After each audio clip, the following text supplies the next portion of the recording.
ঈশ্বর নারীকে তৈরি করেছিলেন, কিন্তু অন্য সবকিছুর তুলনায় নারীকে গড়ার ক্ষেত্রে সময় একটু বেশি লেগেছিল। এই কাল বিলম্ব দেখে এক দেবদূত জিজ্ঞেস করে বসলেন, হে ঈশ্বর, তুমি নারীর বেলায় এত সময় নিলে কেন? জবাবে ঈশ্বর বললেন, তার সাথে কতগুলো বৈশিষ্ট্য জুড়ে দিয়েছি তা কি দেখেছ? সে সকল ধরনের পরিস্থিতিতে মানিয়ে নিতে পারবে। সে একই সাথে একাধিক শিশু পালনে সক্ষম।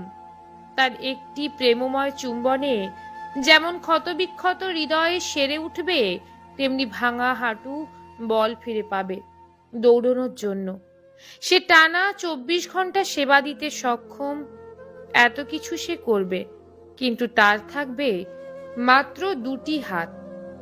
দেবদূত বিস্মিত হয়ে বলে, 2টি হাত মাত্র? এ তো অসম্ভব। নিশ্চয়ই এর গঠনে বিশেষ কিছু আছে।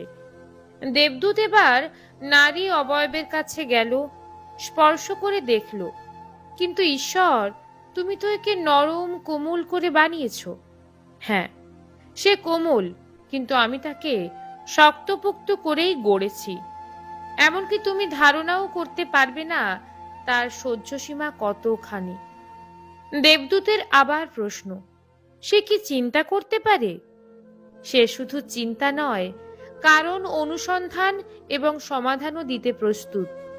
দেবদূত নারী অবয়বটিকে আরো ভালো করে পরখ করে দেখল। ঈশ্বর, এ তো ছিদ্রযুক্ত। ঈশ্বর তাকে আশ্বস্ত করে বললেন, চিন্তা করবেন না বৎস, চোখের কোণে যে ছিদ্র দেখছ তা থেকে জল গড়িয়ে পড়বে, কখনো আনন্দে, কখনো দুঃখে, কখনো গর্বে, কখনো তীব্র যন্ত্রণায়। বক্ষ বরাবর যে ছিদ্র যুগল দেখছ তা অমীয় ধারা, যা পান করে প্রজন্মের পর প্রজন্ম বেড়ে উঠবে। আরো নিচে যে গিরিপথ দেখছ, সেখানে রেখেছি হিমালয় সমান রহস্য। দেবদূত এবার অভিভূত। ঈশ্বর, তুমি সত্যিই গুণী। এত কিছু এই একের মধ্যে সাজিয়ে দিয়েছ। একজন নারী তবে বিস্ময়কর বিষয়। হ্যাঁ, অবশ্যই নারী বিস্ময়, এবং তার ভালোবাসা হবে নিঃস্বার্থ। দেবদূত, তাহলে একজন নারী সব দিক থেকে পরিপূর্ণ? ঈশ্বর বলল, না, সে পরিপূর্ণ নয়। এরও একটা অপূর্ণতা আমি রেখে দিয়েছি, আর তা হলো সে প্রতিদান চাইতে জানবে না।